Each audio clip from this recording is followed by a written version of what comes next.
Guys, watching the markets here pretty steady. Dow's up 73, S&P back to 3428. Interesting in terms of levels. Let's get to Bob Pisani. Bob? And 1 month high on the S&P, and another decent start to today. Not a huge pop up, but we had 7-1 advancing the declining stocks at the open, and that's what you want to see.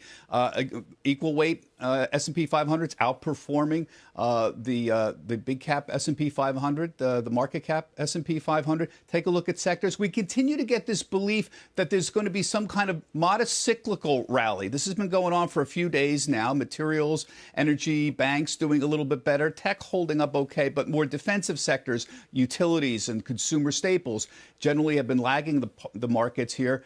There is this sort of hopium out there about some post-election stimulus. A lot of people think it's a little bit illusory, but the market's buying modestly into the idea here. There may not be a stimulus package that's going to happen, but the street certainly believes something's going to happen with an a la carte menu, particularly on airlines. Again today, look at the airlines. They're all up another 2% or so, United and that whole crowd up there nicely. And this is part of a mini rally that's going on in the airlines. They believe some kind of package is going to come. If you just look at the month-to-date numbers here, JetBlue's up 10% this month. American, look at this, the last few days here. So there's some belief that there is some kind of relief coming for the airline industry. Elsewhere, I'm excited about earnings season starting because the early signs are really good.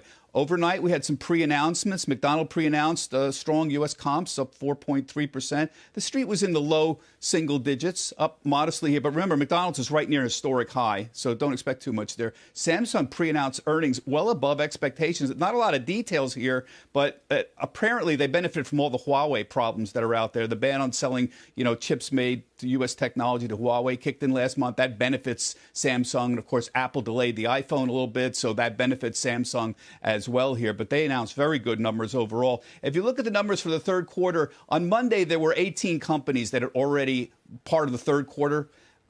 They beat by huge numbers. The average beat was 27% of these 18 companies. Historically, I keep saying the average company beats about 3, 4, 5%. These are enormous beats. Again, they're underestimating the numbers for the analysts here. And as a result, most of the companies have had their fourth quarter numbers raised, not third quarter, fourth quarter numbers raised. If that trend continues, that is the most supportive thing you could find for the stock market right now, seeing those earnings numbers come up. The guys were talking about Morgan Stanley buying Eaton Vance. This is a very interesting what's been going on here. And you can see all these financial services companies moving up.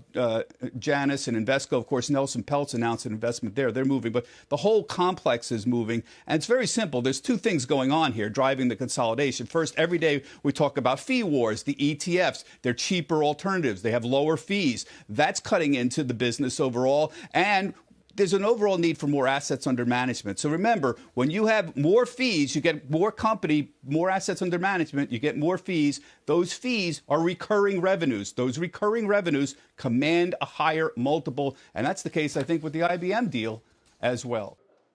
Shepard Smith here. Thanks for watching CNBC on YouTube.